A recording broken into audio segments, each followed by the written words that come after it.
오늘 1절 공독합니다.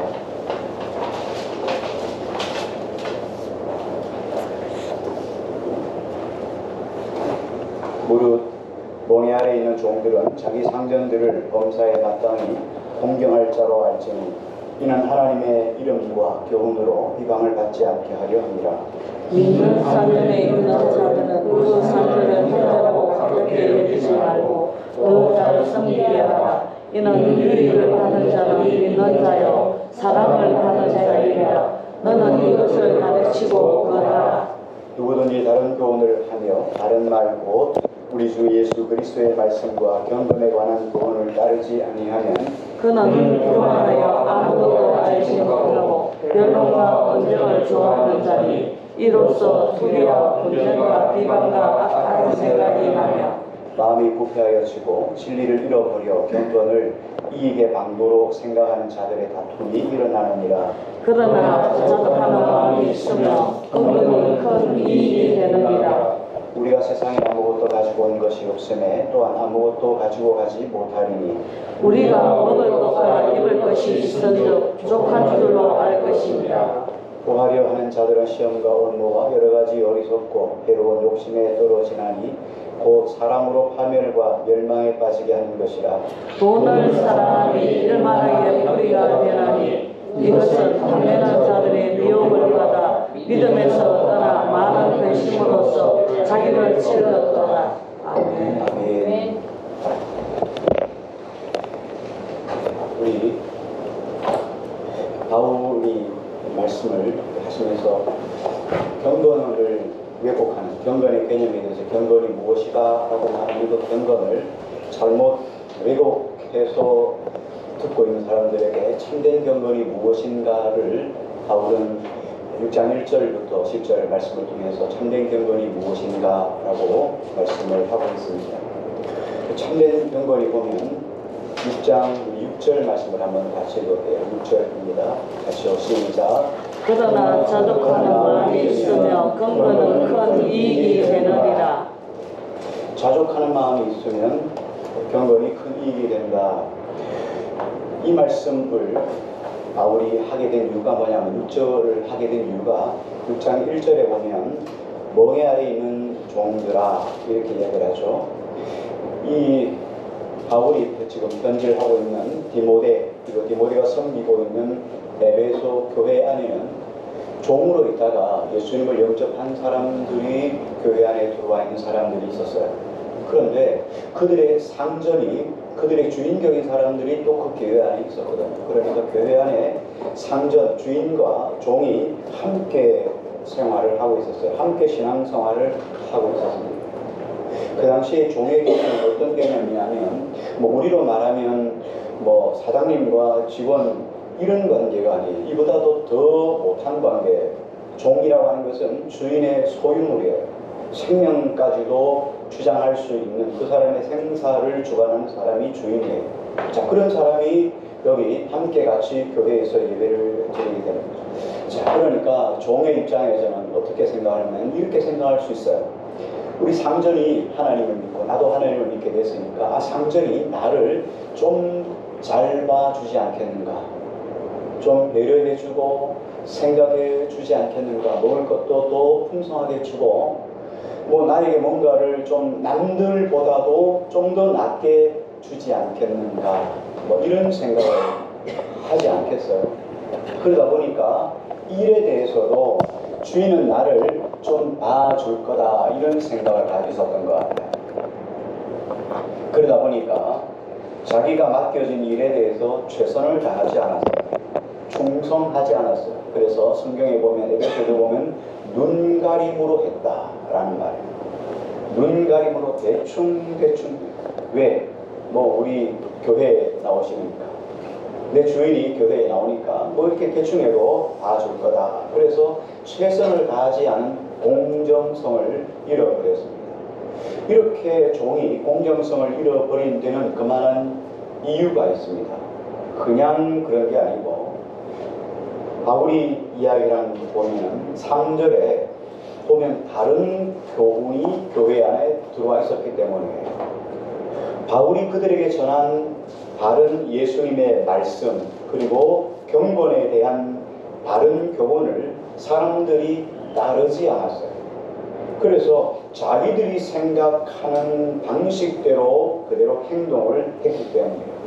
그래서 바울은 이렇게 이야기합니다. 그들이 예수님의 바른 교훈을 받아들이지 않는 이유가 뭐냐, 그리고 자기들 생각대로 자기의 소견에 옳은 대로 행하는 이유가 뭐냐, 그러면서 4절에 계속 설명을 하고 있어요. 그들이 교만하기 때문이다. 그리고 변론과 언쟁을 좋아하기 때문이다. 투기와 분쟁과 비방과 악한 생각이 가득하기 때문이다. 그리고 마음이 부패했기 때문이다. 그래서 경건의 바른 개념을 왜곡해 버렸다.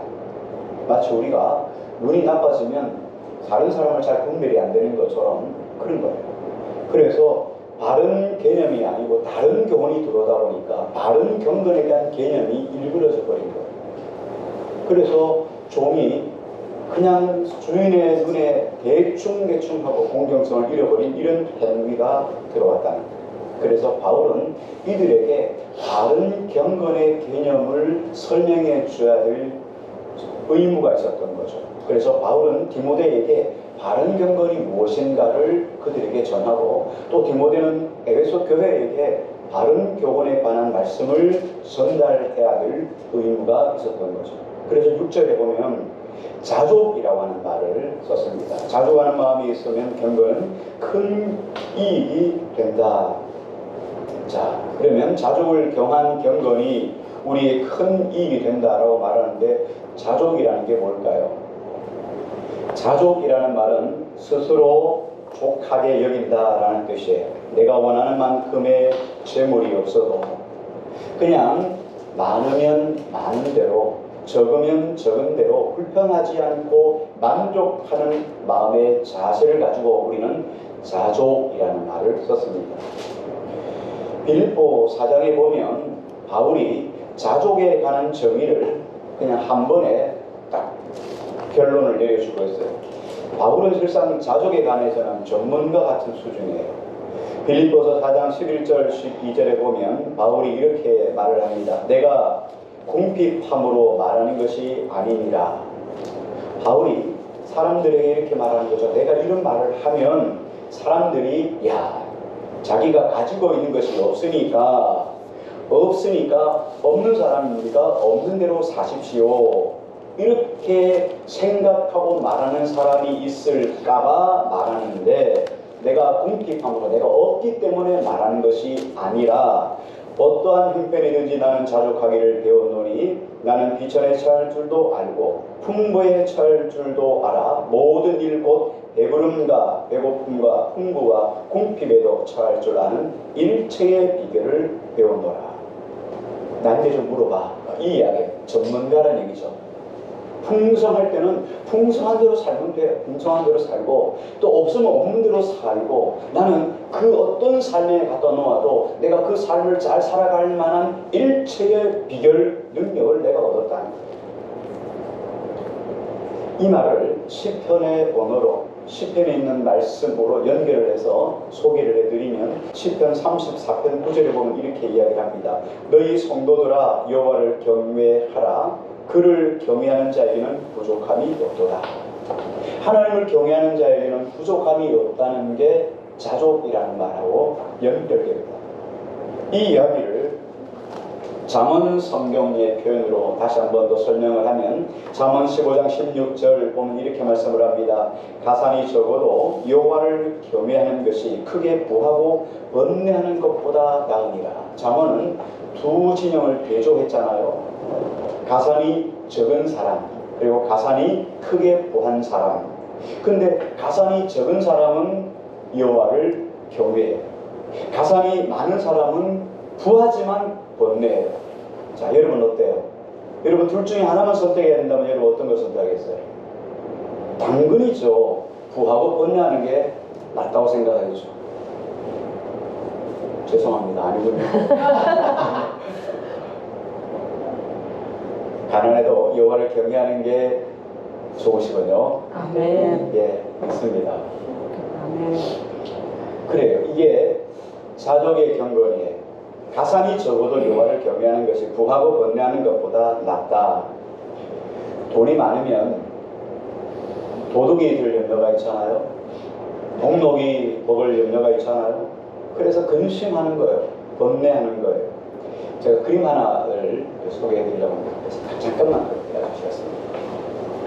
이스라엘에 성지순례 갔다가 이스라엘 박물관에 들렸다가 제가 사진을 찍어온 거 아주 오래됐어요. 2003년도니까 한 20년, 25년 전 정도 되겠네. 25년 정도 되네. 그게 뭐냐면 위에 왼쪽에 유리 위에 우리 선반 위에 놓여진 건 동전이에요. 동전. 밑에 있는 누에꼬치 같은 거는 동전 덩어리예요. 동전을 뭉쳐져 있는 거죠. 자, 오늘날처럼 은행에 돈을 맡기면 은행이 돈을 다 알아서 해주잖아요. 요즘은 뭐 돈, 현금 들고 다니는 사람이 없잖아요. 카드 쓰면 되고. 그런데 과거에 저때 성경시대 예수님 당시에는 화폐 단위가 어떠냐면 뭐 세겔, 렙돈, 드라크마, 뭐 데나리온 이런 정도란 말이죠. 근데 데나리온이나 드라크마는 큰 단위예요. 노동자의 하루 품삯을 드라크마라고 하거든요. 혹은 데나리온이라고 하거든요. 하루 품삯이 10만 원 정도 되면 큰 단위잖아요. 그러니까 아주 큰 단위예요. 그러니까 이런 단위를 별로 안 씁니다. 보통 작은 단위 세겔, 뭐 렙돈 이런 동전이에요. 저는 동전들을 많이 써요. 그래서 하루 일을 하면 동전을 이만큼 주는 거예요. 뭐 10만 원 받는다고 생각해요. 하루 품삯이 10만 원이라면 10만 원짜리 동전, 10만 원짜리 동전을 줘야 이만큼 주는 거죠. 하루 품삯이. 그러니까 그 동전을 가지고 하루 먹고 하루 쓰는 사람들은 괜찮지만 이 동전이 이렇게 좀 많이 생기면은 우리가 저축을 하잖아요. 근데 저축할 데가 없으니까 이걸 어디에 두냐면 항아리 같은 데 담거나 땅에 묻거나 이렇게 하거든요. 그런데 대체적으로 동전이에요. 금, 은, 동을 쓰거든요. 금 단위는 뭐냐면 금 단위는 대체적으로 금 한 세겔 뭐 이렇게 이야기하는데 금 한 세겔 우리 뭐 달란트 세겔 이렇게 하잖아요. 금 한 달란트는 6천 드라크마 6천 데나리온이에요. 그러니까 1년 365일이잖아요. 6천이면 어떻게 해요? 5년 정도 금 한 덩어리가 큰 덩어리가 아니고 금 한 드라크마 금 한 달란트는 25년을 벌어야지만 만들 수 있는 단위예요. 그러니까 보통 사람은 생각도 뭐 볼 수 없는 존재예요. 보통 저런 동전을 많이 쓰니까 저런 동전을 묻어두는 거죠. 묻혀두는 거죠. 집안에 뭐 단지 항아리에다 담아두든지 땅에 묻어두는 거예요. 그런데 동의 특징 여러분 잘 아시죠? 동에 우리 10원짜리 동전을 보면 시퍼렇게 녹이 슬죠. 이 녹은 말이죠. 동을 녹이는 역할을 해요. 그래서 동전과 동전이 붙어가지고 뭉쳐지는 거예요. 그렇게 항아리에 놓는 동전이 저렇게 뭉쳐져가지고 못 쓰는 거예요. 돈이 많으면 저렇게 또 녹이 생겨서 못 쓰는 거예요. 쓰려면 어떻게 해야 됩니까? 매일매일 동전을 한 번씩 닦아주든지 뒤집어줘야 되는 거예요. 그 다음날도 뒤집어줘야 돼요. 그러니까 얼마나 근심이 많겠어요. 돈이 많아도 근심이에요. 그래도 근심이 있으면 좋겠다는 표정입니다. 과거에는 그래요. 항아리를 끄집어내서 맨날 뒤집어야 되는데 누가 보면 안 되잖아요. 누가 보면 안 되잖아요. 그러니까 몰래 이걸 매일 뒤집어주든지 닦아주든지 하니까 이것도 정말 힘들고 어려운 일이 됐어요. 요거. 그래서 그 당시에는 이런 돈이 생기면 근심이나 걱정이 항상 같이 따라오게 되는 거예요. 이게 성경 시대의 모습이에요.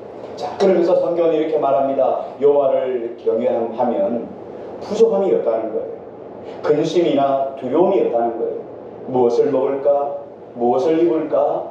또 쌓여있는 돈 가지고 내가 종이 먹을까? 동록이 먹을까? 도둑이 들어올까? 근심하며 걱정이 없다는 거예요. 그래서 지혜자는 뭐라고 말하냐면 재물이 많은 것보다도 여호와를 경외하는 것이 낫다 이렇게 말합니다.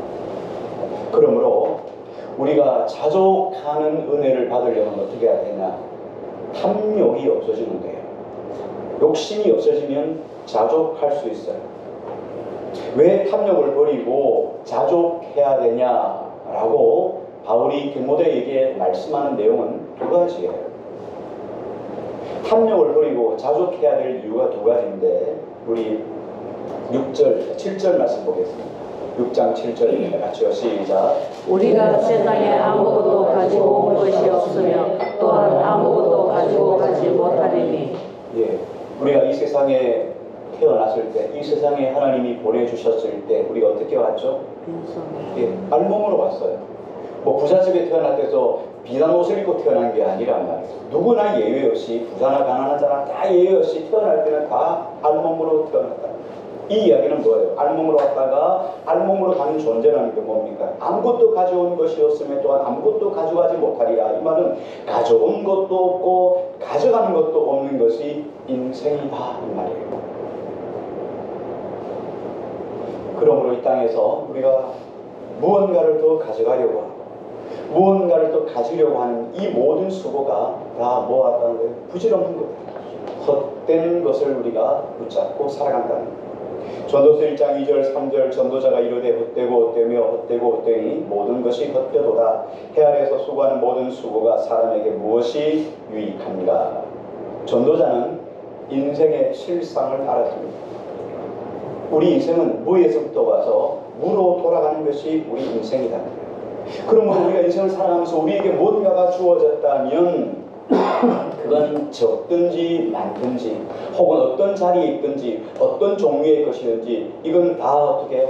하나님이 우리에게 선물로 주신 거라는 거예요. 아멘. 그러니까 감사하는 인생이 되라는 게 바로 이거예요. 아멘. 우리 올 때 아무것도 안 가져 나왔죠. 아무것도 준 것이 없어요. 가져간 것이 없어요. 그리고 갈 때도 아무것도 가져갈 것이 없어요. 뭐 자녀들이 뭐 조상 섬긴다고 말이죠. 큰 왕릉을 만들어 놨다고 한들 뭘 가져가요? 그래서 우리 가끔씩 뭐 경주 같은 데는 집 한 채 지으려면 땅 파면 다 유물이에요. 그래서 가끔씩 보면 옛날 무덤을 파헤치면 그 수백 년 전에 장사 지낸 그 무덤 밑에 그때 수백 년에 함께 노잣돈으로 삼으러 가져가려고 파묻어 놓은 것들이 그대로 나와요. 이거 다 가져간 줄 알았어요. 저 갈 때 어디 뭐 저 또 다른 세상에 갈 때 노잣돈으로 쓰고 갈 줄 알고 돈 넣어주잖아요. 근데 그냥 그대로 남아 있는 거예요. 아무것도 가져갈 수 있는 것이 없다는 거예요. 그래서 이게 인생인 줄 알면은 내게 주어진 것, 내게 가지고 있는 것으로 족한 줄 알라. 아멘. 이게 자족의 은혜예요. 또 한 가지 여기 보면 욥이 먼저 이렇게 이야기를 합니다. 욥이 1장에 보면 이르되 내가 모태에서 알몸으로 나왔사온즉 또한 알몸이 그리로 돌아갈지라 주신 자도 여호와시요 거두신 이도 여호와시니 여호와 이름이 찬송을 받을지니다 하고 이 모든 일이 욥이 범죄하지 아니하고 하나님을 하여 원망하지 아니하니라. 욥은 자족의 인생을 체험한 거죠. 체득한 거죠. 자, 두 번째 우리가 자족해야 되는 이유가 뭐냐? 8절 말씀 우리 같이 볼게요. 8절입니다. 시작. 우리가 먹을 것과 입을 것이 있은즉 족한 줄로 알 것이다. 아멘.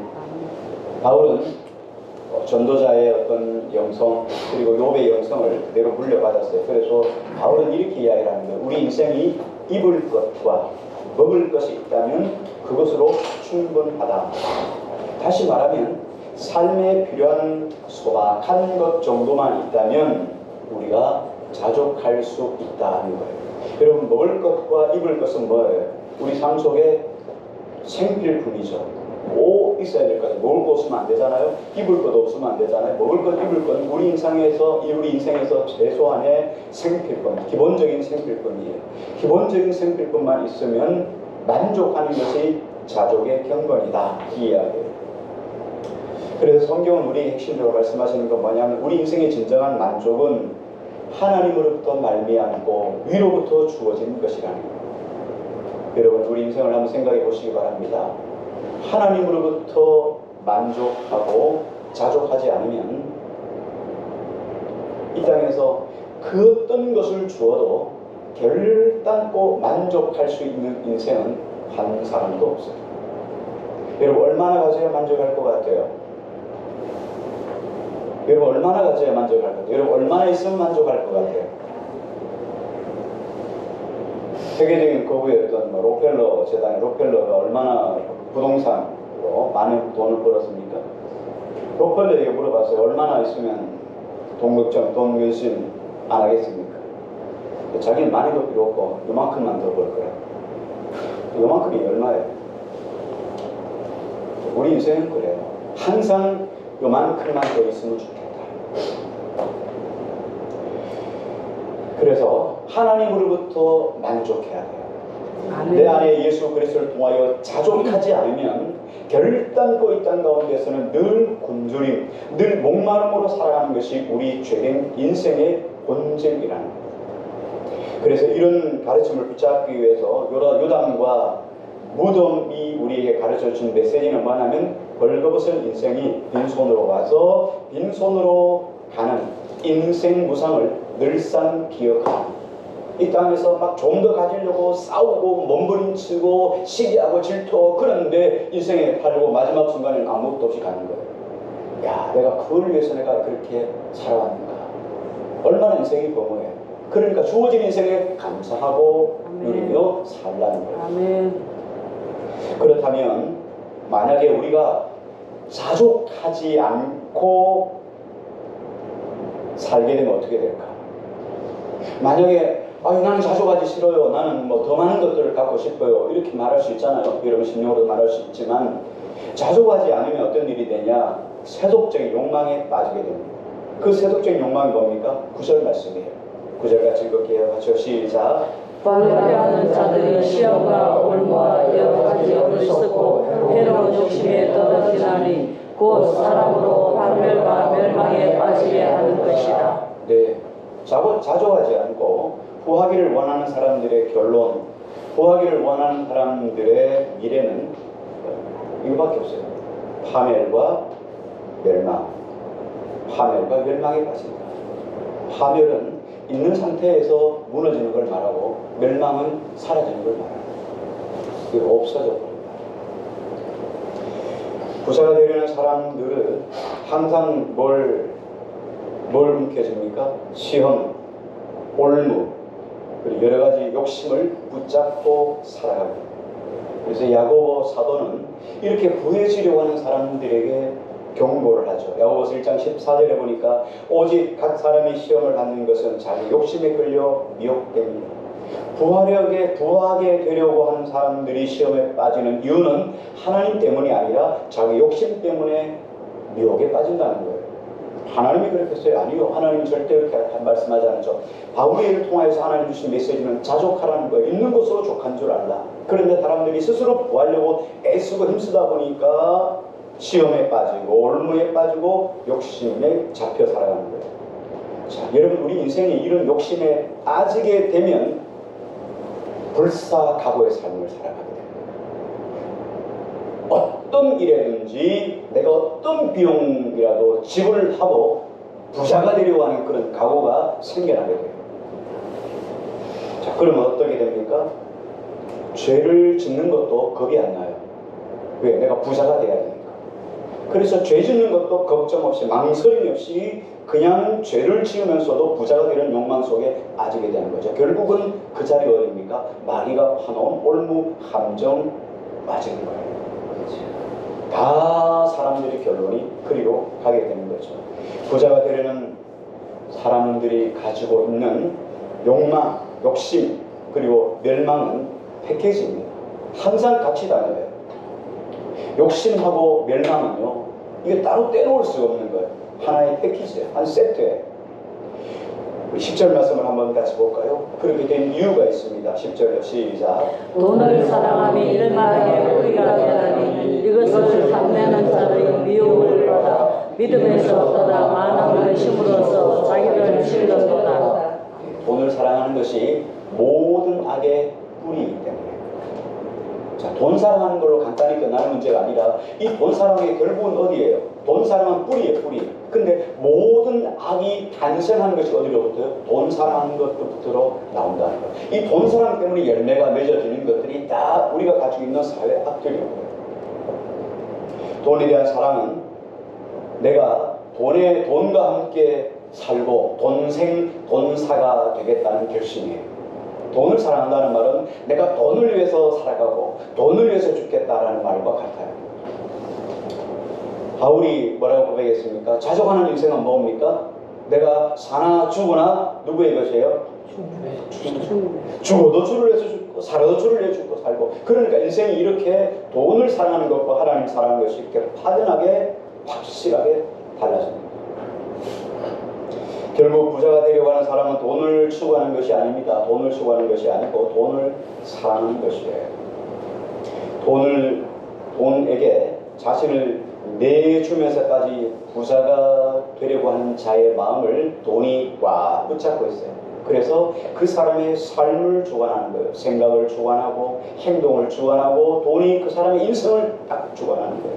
여러분, 부자가 되는 마음을 가지면 이 돈이 우리를 좌지우지하는 거예요. 돈이 우리를 움직여요. 우리가 돈을 움직이는 게 아니라 돈이 우리를 움직입니다.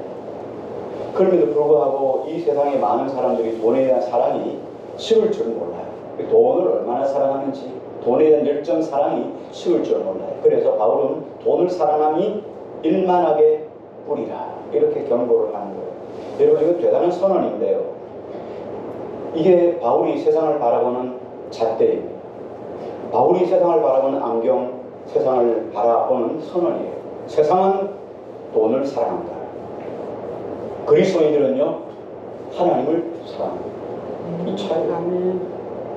바울에 의하면, 바울이 말씀하는 걸 보면 우리가 생각하는 모든 분야들, 정치, 경제, 사회, 문화, 교육, 학문, 예술, 테크닉, 기술, 이런 모든 분야에서 발생하는 무수한 문제들이 결론이 뭡니까? 돈에 대한 사랑으로 결론이 끝난다는 거예요.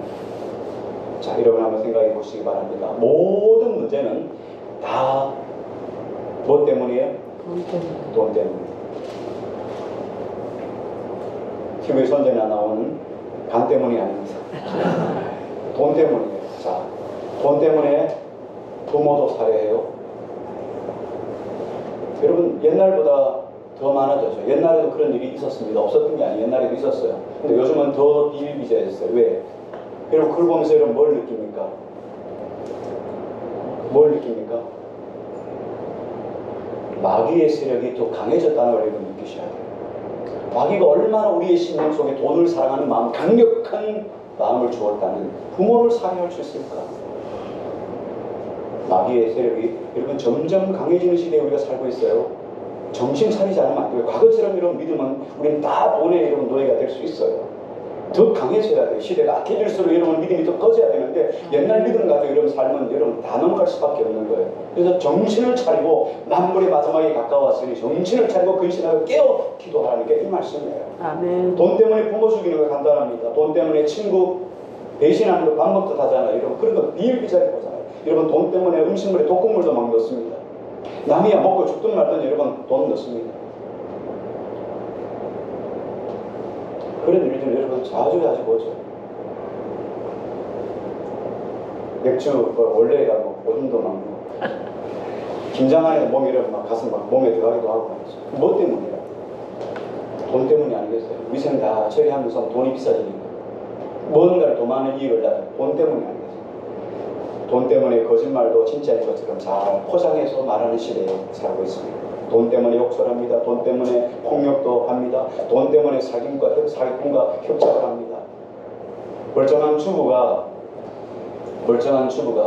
보이시피싱에 돈 전달하는데 한 건당 30만 원이라고 멀쩡한 부부가 그 알바를 하는 거예요. 그 돈을 주는 분들이 다 노인분들, 자기 전 재산, 그 얼마 안 되는 그 전 재산을 긁어서 그걸 진짜인 줄 알고 주는데 그걸 전결해서 그 속인 사람한테 갖다 주는데 아르바이트를 하는데 한 건당 30만 원이니까 그 주부가 아이들 학원비라도 벌려고 그것도 하는 거예요. 뭐 때문에요? 돈 때문에. 돈 때문에 전쟁을 하는 거예요. 돈 때문에 수많은 사람을 죽이는 거예요. 다 결론이 보면 뭐 앞으로는 정치다, 경제다, 뭐 사회다, 문화다 이렇게 말하지만 그 뒤에는 다 모든 사람들이 욕심이 어디가 있습니까? 돈 때문에. 그래서 우리 사람이 섬길 수 있는 주인은 이 인생 속에서 딱 두 가지예요. 둘 중에 하나를 섬길 수밖에 없어요. 마태복음 6장 24절에 보니까 이렇게 말합니다. 한 사람이 여러분 각자 한 사람 그렇죠? 마찬가지죠. 한 사람이 두 주인을 섬기지 못할 것이니 혹 이를 미워하고 저를 사랑하거나 혹 이를 중히 여기고 저를 경히 여깁니다. 너희가 하나님과 재물을 겸하여 섬기지 못합니다. 여러분 하나님 섬기면 재물을 싫어해야 돼요. 그렇다고 지금을 여러분 안 벌고 가만히 있다고 여러분 뭐 그렇게 살아가는 건 아닙니다. 여러분 돈을 벌긴 벌어야겠죠. 그러나 여러분 돈을 사랑하면 안 된다는 거예요. 버는 것하고 사랑하는 건 달라요. 돈 사랑하면 하나님과 멀어지게 되어 있습니다. 하나님 사랑하면 돈을 사랑하지 않죠. 이 둘 중에 하나예요. 하나는 하나님, 하나는 돈이에요. 그런데 대부분 이 땅의 사람들이 바울의 정의처럼 이 땅에 많은 사람들이 돈을 뭐라 생각합니까? 신이라 생각하는 것입니다. 돈의 능력은 무한한 거예요. 돈의 위력은 여러분 막강한 거예요. 우리의 영혼까지도 땡길 수 있는 거예요. 지옥에 가더라도 돈을 벌기를 원하는 사람이 얼마나 많습니다. 돈의 힘은 여러분 막강한 거예요. 실제로 돈은 우리 인생을 지배합니다. 우리 인생을 다스립니다. 우리 인생 위에 군림을 합니다. 이게 역사가 증명해 주는 거예요. 그리고 오늘날 현실이 증명해 주는 거예요. 돈 때문에 부모도 죽인다면 여러분 돈이 얼마나 힘이 세면 전륜을 끊으면서까지 여러분 돈을 사랑하겠어요.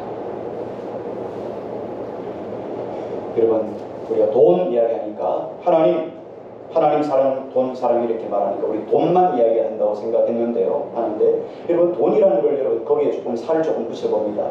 돈이라는 것에 조금씩 살을 붙여보면 돈이라는 것 안에는 뭐가 들어가냐면 돈에 여러분 옆에 사탕발림처럼 발라놓은 게 뭐냐면 욕망, 욕심이에요. 그리고 여러분 사랑하는 것, 섬기는 것, 모든 대상을 가지고 있는 돈이라고 정의를 해놓은 것 뿐이에요. 자, 그럼 여러분 이 이야기가 뭔 이야기냐? 하나님보다도 더 욕망하는 것, 욕심하는 것, 이게 돈이란 말이에요. 하나님보다도 더 사랑하는 게 뭐라고요? 돈이란 말이에요. 하나님보다도 더 매달리는 게 뭐라고요? 돈이라는 거예요. 그러니까 돈만 말하는 게 아니에요. 여러분 하나님보다 더 자녀를 사랑한다면 자녀는 돈이에요. 무슨 말씀인지 이해를 하십니까? 하나님보다도 더 명예를 쫓아간다면 그게 돈이란 말이에요. 그러니까 돈이라는 것 자체 돈이라는 게만 아니라 돈에 묻어있는 것들 다 이게 한 진영 안에 있는 거예요.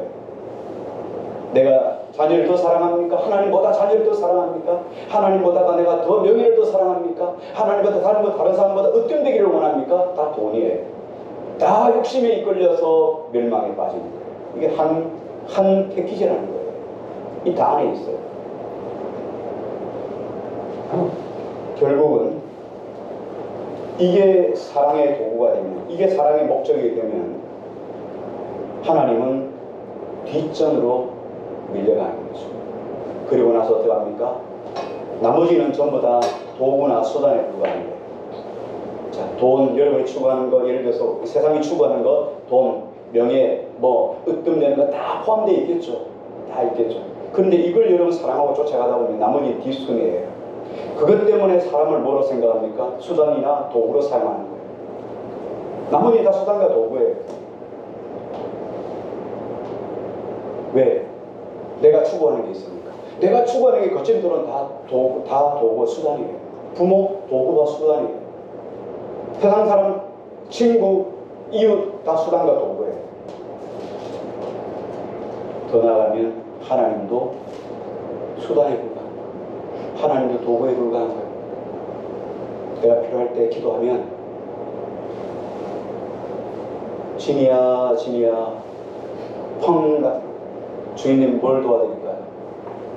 내가 이번에 이런 기도가 있어요. 1번, 2번, 3번 기도 들어주시옵소서. 하나님 들어주는 걸 끝나면 끝이에요. 우리도 여러분 그런 존재가 될 수 있다는 거예요. 하나님이 수단이 돼서는 안 되잖아요. 하나님 우리 삶의 1순위가 되어야 하잖아요. 아멘. 그러면 우리 인생의 삶에 무질서가 오기 시작합니다. 세상에서 부자가 되려는 욕망이 가장 큰 사람이 누구겠어요? 최고로 부자가 되고 싶은 사람이 누구겠어요? 네? 사람? 예. 근데 그 사람이 어떤 사람일까요? 사람은 사람이라는데 고양이가 부자가 되고 싶겠어요? 강아지가 부자가 되고 싶을까요? 그죠? 사람은 맞는데 어떤 사람이 제일 부자가 되고 싶을까요? 제일 부자가 싶은 욕망이 최고 큰 사람이 누굴까요? 욕심이 많은 사람. 네?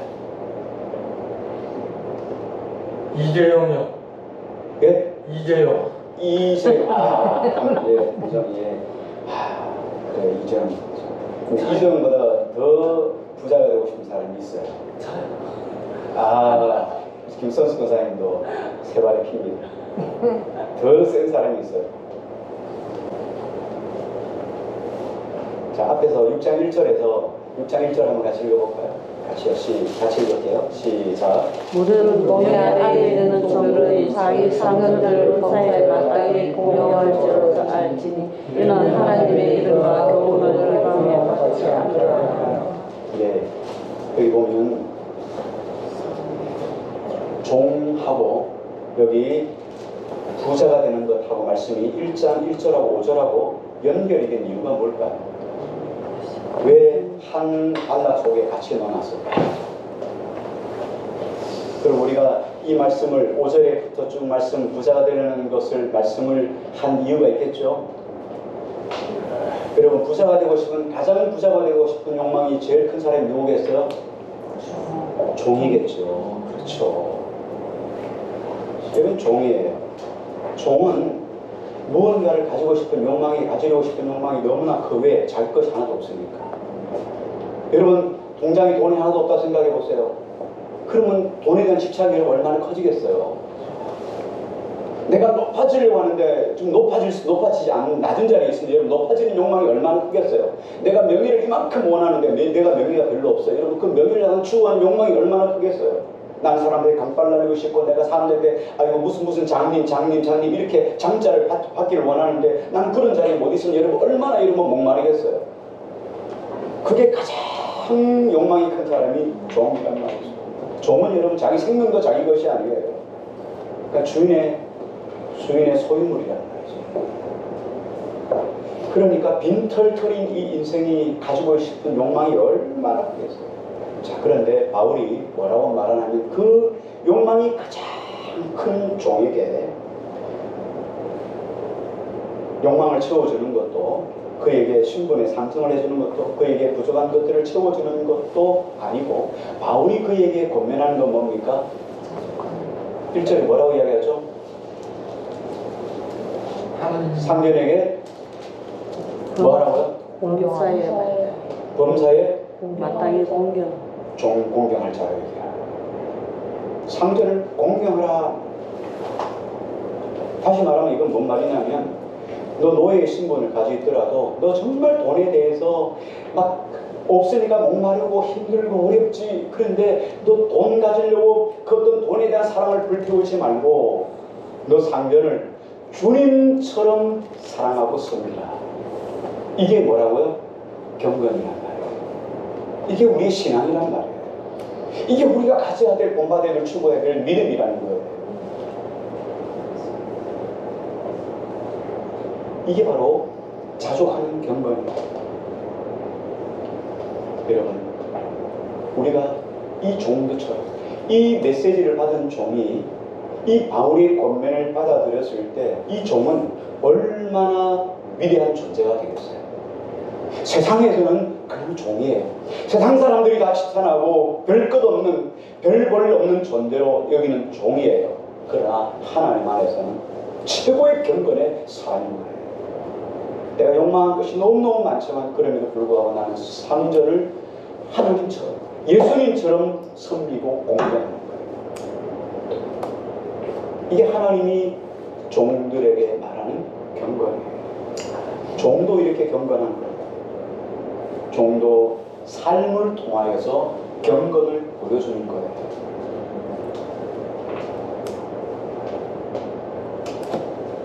이것은 예수님의 가르침과 같잖아요. 예수님이 뭐라고 말씀하셨죠?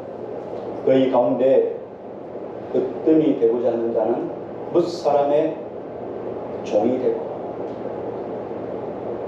주님이 원하셨던 건 뭐예요? 으뜸이 되기를 원하느냐? 1등이 되기를 원하느냐? 최고가 되기를 원하느냐? 뭇사람의 종이 되라. 뭇사람을 섬기는 자가 되라. 이게 영성이에요. 이게 신앙이에요. 이게 경건이에요. 근데 교회 안에 들어와서 으뜸이 되려고 하고 다른 사람을 짓누르고 밟고 내가 높아지려고 하고 내 생각이 옳다는 걸로 주장하고 싸우고 다투고 이런 사람의 결론은 뭡니까? 파멸이라는 거예요. 여러분, 하나님이 우리를 하셔요. 너무 잘하신다는 거예요. 하나님이 우리를 높이실 때까지 우리는 끝없이 낮아지는 자리에 가야 돼요. 끝없이 낮아지는 자리. 하나님이 높이실 때까지. 하나님이 높이셨다고 해서 교만합니까? 그렇지 않아요. 이게 섬김의 경건, 섬김의 영성, 종의 영성이라는 거예요. 이게 초대교회 사람들의 영성이었어요. 그러니까 여러분, 초대교회가 얼마나 위대한 파워를 가지고 있었겠어요. 돈은 없습니다. 힘은 없습니다. 무사람한테 조롱받고 침받고 그렇게 비난을 받을 수 있습니다. 그러나 하나님을 사랑하는 이 영성이 초대교회가 강력했다는 거예요. 이게 교회예요. 이게 교회의 영성이란 말이죠. 오늘 우리가 이 영성, 이 교회를 통하여 보여줘야 돼요. 여러분이 거하는 곳에서 이 영성을 보여줘야 돼요. 그 사람은 교회 다니다고 하면서 어떻게 천국이 있다고 하면서 하나님이 살아계시다고 하면서 하나님 없는 것처럼 행동하는, 이 땅이 최고인 것처럼 붙잡고 삶을 살아가고 욕심으로 살아가고 참 이상하네 이렇게 말하지 않겠어요? 근데 우리를 바라보면서 이 땅이 전부가 아니라 영원한 천국의 소망을 두고 사는, 거기에 희망이, 오직 희망이 있는 것처럼 삶을 살아가는 사람들이 두려우기 시작하는 거예요. 두려워하기 시작해요. 뭐가 있는 것 같다. 내가 이 땅에 이렇게 살아가다 나는 죽는 게 아닌가. 그래서 여러분들이 물어보는 거예요. 과연 천국이 있습니까? 이게 여러분 초대교회가 보여줘요. 바울이 디모데에게, 에베소 교회에게 하나님께서 말씀하시는 경건이고 영성이에요. 우리 모두가 정말 주님이 기뻐하시는 이런 삶의 영성을 통하여 하나님께 깊이 영광을 돌리는 우리 모두가 주옵니다. 아멘.